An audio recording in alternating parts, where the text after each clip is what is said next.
देशात लोकसभेचा बिगुल वाजला असताना अनेक राजकीय पक्षांकडून लोकसभा मतदारसंघाच्या रचनेनुसार उमेदवारांची नावाची शोध घेतला जात आहे. त्यातच उमेदवार हा साम दाम दंडभेद चा फॉर्म्युल्यामध्ये बसणारा असावा असे प्रत्येकच पक्षाला वाटते. परंतु भंडारा गोंदिया जिल्ह्यात जातीच्या उमेदवाराला मोठे प्राधान्य दिले जाते. त्याशिवाय लोकसभेवर निवडून जाणे शक्य नाही. मागील 10 वर्षापासून या मतदारसंघात कुणबी समाजाचे मोठे प्राबल्य निर्माण झाले आहे. उत्सव लोकशाहीच्या या विशेष लेखाच्या माध्यमातून आपण जाणून घेऊ या मतदारसंघाचा आढावा. बहुजन समाज पक्षाचे संस्थापक मान्यवर साहेब कांशीराम म्हणतात, जिसकी जितनी संख्या भारी उसकी उतनी हिस्सेदारी. भंडारा गोंदिया मतदारसंघात विकासापेक्षाही जातीच्या राजकारणाला जास्त महत्त्व दिले जाते. या मतदारसंघात जातीच्याच नावावर मत मिळत असल्याचा इतिहास आहे.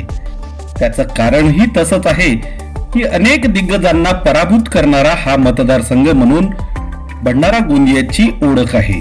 डॉक्टर बाबासाहेब आंबेडकर, डॉक्टर श्रीकांत जिचकार तसेच शिक्षण महर्षी प्रफुल्ल पटेल सारखे दिग्गज नेत्यांना देखील याच मतदारसंघात जातीच्या समीकरणातून पराभव पत्करावा लागला. या मतदारसंघात एकूण 6 विधानसभा क्षेत्रांचा समावेश आहे. त्यात भंडारा जिल्ह्यातील भंडारा, तुमसर, साकोली या 3 विधानसभा क्षेत्राचा, तर गोंदिया जिल्ह्यातून गोंदिया, तिरोडा, अर्जुनी मोरगाव या 3 विधानसभा क्षेत्रांचा समावेश आहे.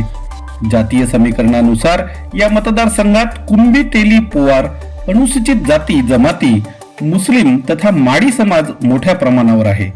सध्या महाराष्ट्राच्या राजकारणाला भुरळ घालणारा मराठा समाज मात्र या मतदारसंघात बोटावर मोजण्या इतकीच त्यांची संख्या आहे. संख्याबळानुसार पाहिले तर या मतदारसंघात कुणबी समाजाची संख्या सर्वात जास्त आहे. त्या पाठोपाठ पवार समाज देखील मोठा समाज आहे. तर 3ऱ्या क्रमांकावर तेली समाजाचा नंबर लागतो. तर याच मतदारसंघात अनुसूचित जातीच्या मतांची संख्या देखील 2.5 लाखाच्या घरात आहे. परंतु रिपब्लिकन चळवळी विखुरलेल्या असल्याने हा मतदार देखील गोंधळलेल्या स्थितीत आहे. बसपाची एकला चलो रेची भूमिका तर वंचित बहुजन आघाडीने महाविकास आघाडी सोबत जाणे पसंत केले असल्याचे जवळपास 90% निश्चित झाले आहे. फक्त सीट शेअरिंगचा फॉर्म्युला बाकी आहे. सन 2014 मध्ये नाना पटोले यांनी भाजपच्या तिकिटावर निवडणूक लढत 6,06,129 मते घेतली, तर राष्ट्रवादीचे उमेदवार प्रफुल्ल पटेल यांनी 4,56,875 एवढी मते घेतली होती. त्यानंतर 2019च्या निवडणुकीत भाजपच्या सुनील मेंढे यांनी 6,50,243 मते घेतली, तर राष्ट्रवादीचे नाना पंचबुधे यांनी 4,52,849 मते घेतली. मागील लोकसभेची निवडणूक पाहता 2014 मध्ये बसपाचे इंजिनियर संजय नासरे यांनी 50,958 मते घेतली, तर 2019 मध्ये बसपाच्या उमेदवार डॉक्टर विजया नंदुरकर यांनी 52,650 मतं घेतली होती. तसेच वंचित बहुजन आघाडीचे उमेदवार के.एन. नान्ने यांनी 45,842 मते घेतली होती. मात्र 2024च्या निवडणुकीत अनुसूचित जातीची मते निर्णायक ठरू शकणार आहेत. कारण 2019च्या निवडणुकीत वंचित बहुजन आघाडीने महाराष्ट्रात घेतलेल्या मतांमुळे अनेक मतदारसंघातून लोकसभेच्या काँग्रेस राष्ट्रवादीच्या आघाडीला फटका बसला होता. त्यामुळे अनेक दिग्गज उमेदवार पराभूत झाले होते. आता राजकीय समीकरण बदलल्याने भंडारा गोंदिया लोकसभेत पुन्हा एकदा कुणबी विरुद्ध कुणबी किंवा कुणबी विरुद्ध तेली आणि तसेही न झाल्यास कुणबी विरुद्ध पवार समाज असा राजकीय पक्षातील जातींचा सामना पाहण्यास मिळू शकतो. त्यासाठीच आता पहिले समाज नंतर पक्ष अशी भूमिका आता वेगवेगळ्या जातीच्या सामाजिक राजकीय नेत्यांच्या माध्यमातून बैठका लावण्याचं सत्र सुरू केले आहे. आपल्याच समाजाच्या उमेदवाराला ही लोकसभेची तिकीट मिळावी यासाठी राजकीय पक्षाकडे दबाव तंत्राचा वापर करण्यास सुरुवात झाली आहे. अन्यथा पक्षाला भविष्यात धोका निर्माण होईल असा संकल्प आता हे सामाजिक कार्यकर्ते बोलून दाखवू लागले आहेत.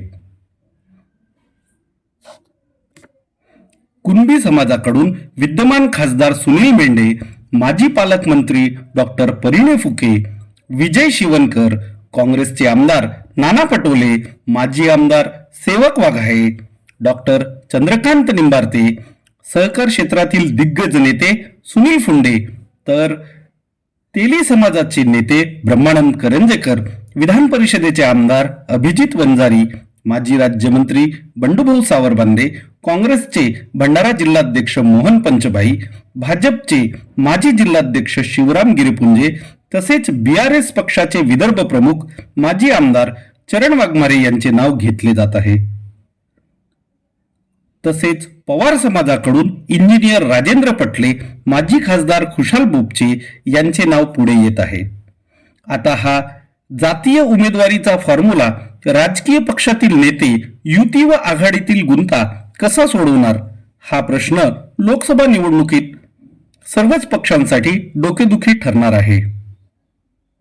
पक्षासाठी प्रामाणिकपणे काम करणाऱ्या या सर्व उमेदवारांना एकत्र आणण्यात पक्षश्रेष्ठी यशस्वी होणार का हेही पाहण्यासारखे आहे. अशा राजकीय परिस्थितीत राजकीय पक्षांमध्ये पडलेल्या फुटीनंतर अनुसूचित जाती जमातीची मते ही कोणत्या पक्षाला वळवण्यात यश येते हेही पाहण्यासारखेच आहे. तुम्हाला काय वाटतं? भंडारा गोंदिया मतदारसंघात तेली किंवा पवार समाजाला लोकसभेत नेतृत्व करण्याची संधी पक्षाने द्यावी का?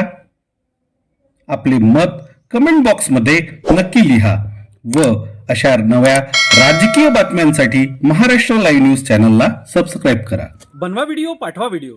आम्ही तुमच्या न्याय हक्कासाठी लढा देऊ. ताज्या बातम्या व घडामोडींसाठी पाहत राहा फक्त महाराष्ट्र लाईव्ह न्यूज.